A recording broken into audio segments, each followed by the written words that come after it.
Oi, eu sou a Sam e nós precisamos falar sobre esse livro aqui. Portões de Fogo é um livro da editora Contexto. Fala sobre... é um romance histórico sobre os 300 de Esparta.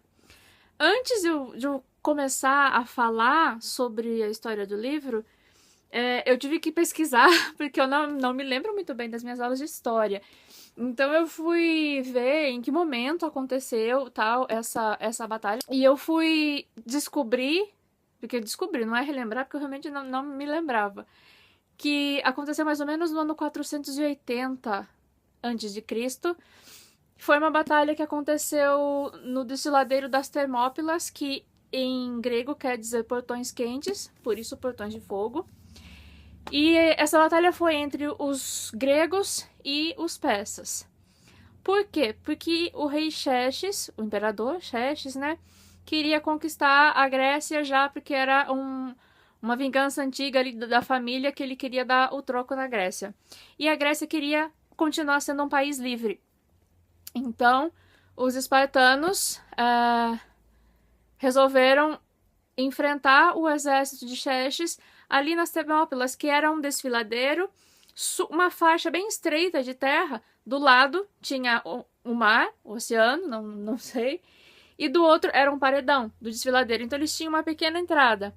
Eram 7.000 homens, os 300 de Esparta, mais outros enviados das cidades aliadas, contra 300.000 homens de Xerxes. Só que daí, então, como eles estavam naquele desfiladeiro e era estreito, não tinha como o exército de Xerxes chegar e vir com tudo para cima. Eles tinham que afunilar. Então, essa era a vantagem dos espartanos. Mas, enfim, não vou entrar na questão da batalha em si. Então, esse livro, do Steven Pressfield, é um romance histórico, né? Ele cria uma ficção em cima de um fato histórico já ocorrido.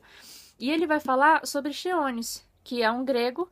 Ele morava na cidade de Ástacos e a gente começa a acompanhar o Cheones na idade de mais ou menos 10 anos. Mas eu não vou me ater muito a isso. O livro começa assim, Cheones sendo capturado, sendo o único sobrevivente desse massacre que houve ali nas Termópilas. Ele foi capturado pelo exército de Xerxes e levado. E Xerxes, apesar de ter vencido a batalha, obviamente, ele ficou muito impressionado com a resistência dos espartanos, porque esses 300 homens eles resistiram durante 3 dias antes de morrerem, né? Então eles conseguiram deter o exército de Xerxes, um exército de 300.000 homens, por 3 dias, o que deu tempo do povo de Atenas fugir para outras cidades. Então ele pediu para que todos os médicos e cirurgiões ali, que estavam ali, que trabalhavam para ele, vamos dizer, que cuidassem muito bem desse prisioneiro, porque ele queria interrogá-lo. E queria saber qual era o segredo dos espartanos, que resistiam assim tão bravamente. E acabou que eles conseguiram fazer o cara meio que voltar a si, ele estava todo estropiado, mas ele ainda assim conseguiu sobreviver para dar o relato dele. Então aí ele diz para Xerxes que para ele contar como isso aconteceu, como que os espartanos resistiam tanto, ele teria que começar pelo começo da história. E aí sim, então ele começa a falar da vida dele a partir dos 10 anos mais ou menos, quando ele e a família dele moravam numa fazenda em Ástacos, que é uma outra cidade. E por um motivo X aconteceram várias coisas que o obrigaram a ir acabar parando em Esparta. Então lá ele começou também, apesar de ser um sem-cidade, como eles chamavam, ele conseguiu ser admitido ali para ser treinado no exército espartano. E apesar de ser um forasteiro, de ser um sem-cidade, ele não era visto como escravo, assim, porque ele ficava mais como um empregado de quem estava, na verdade, lutando. Mas ele também acabou recebendo treinamento. E então, apesar de ele ser esse forasteiro, ele foi ganhando confiança de todo mundo, de pessoas muito importantes ali. E aí, enfim, mas também não vou me demorar muito nisso. Eu só quero falar o seguinte sobre o livro, que aí, então, a gente vai acompanhando, né, a vida do Cheones, as coisas pelas quais ele passa, até chegar à Batalha dos 300. Que daí a gente vai ver, que eu acho, nossa, foi a melhor parte do livro pra mim. A gente vai ver, então, o que aconteceu na batalha pelos olhos dele. É ele que vai narrar como é que foi a batalha. E aí, então, o autor coloca os fatos históricos na boca do Cheones, né? Ele que vai narrar pra gente. Esse livro é fantástico, gente. É muito, muito legal. É tão bem escrito. Eu nunca tinha lido nada desse autor, mas agora eu já quero ler tudo.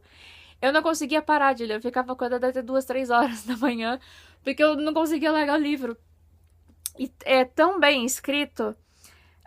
Tanto a parte do Cheones, assim, do desenvolvimento, do crescimento do personagem, sabe? Ele passa por tanta coisa, mas tanta coisa. E no fim, ele, que não era um espartano, ele acaba, assim, não pelo menos de nascimento, né? Acaba se tornando um espartano de espírito, assim, sabe? É muito bonita a trajetória dele em todo o livro, desde o começo lá na infância. É sofrida, mas é bonita.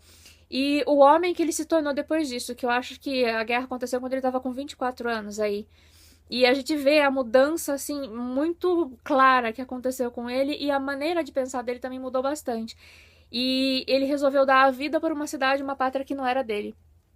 Então eu achei muito bonita essa história. E de quebra, a gente teve aqui então também a história dos 300. Que aí depois eu fui ver o filme de novo, que eu tinha visto já há muito tempo. Mas o filme, óbvio, não condiz muito com a realidade do que aconteceu. Aí eu fui assistir um outro documentário também.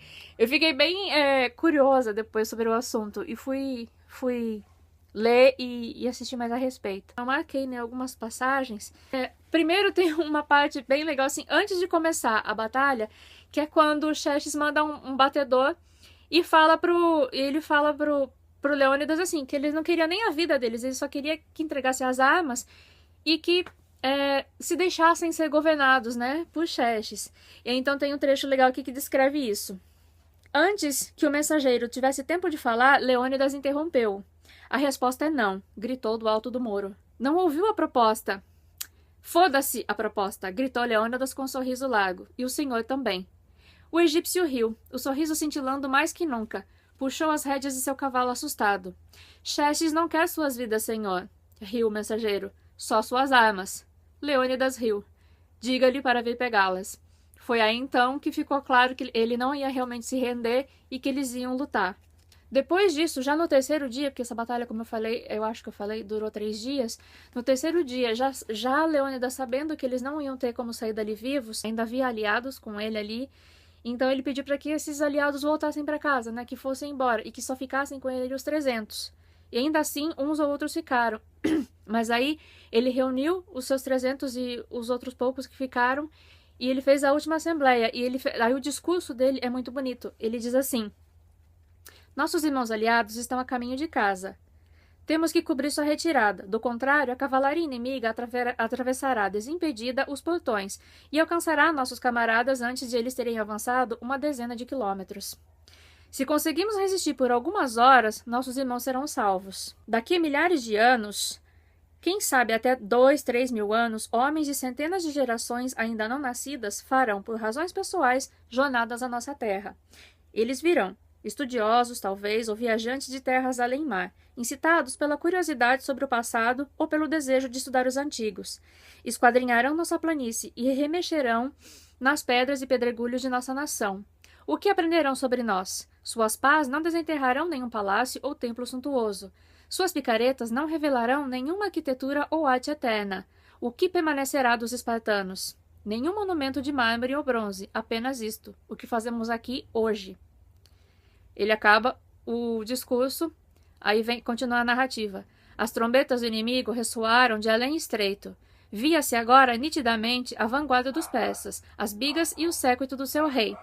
E Leônidas diz: tenham um bom café da manhã, homens, pois vamos todos jantar no inferno. Segundo a história, foi a última coisa que ele disse para o seu pelotão, e então eles lutaram até a morte depois disso. E é muito, muito legal essa história. Eu só tenho elogios a fazer esse livro e eu quero demais ler outras coisas desse autor. Então é isso. Não sei se eu consegui transmitir assim toda a minha empolgação ao ler esse livro, mas sem brincadeira, eu recomendo demais, assim, é leitura de primeira qualidade. Então, se você é fã aí dessas histórias sanguinárias, como eu, e tem um pouco de curiosidade também sobre essa parte da história, recomendo, enfim. E também se quer ler só por curiosidade, para passar o tempo, assim, leitura imperdível para qualquer pessoa, para quem gosta de qualquer gênero literário. Até o próximo vídeo. Me contem aí se vocês já leram, se vocês gostaram, se tem planos de ler também. Tchau!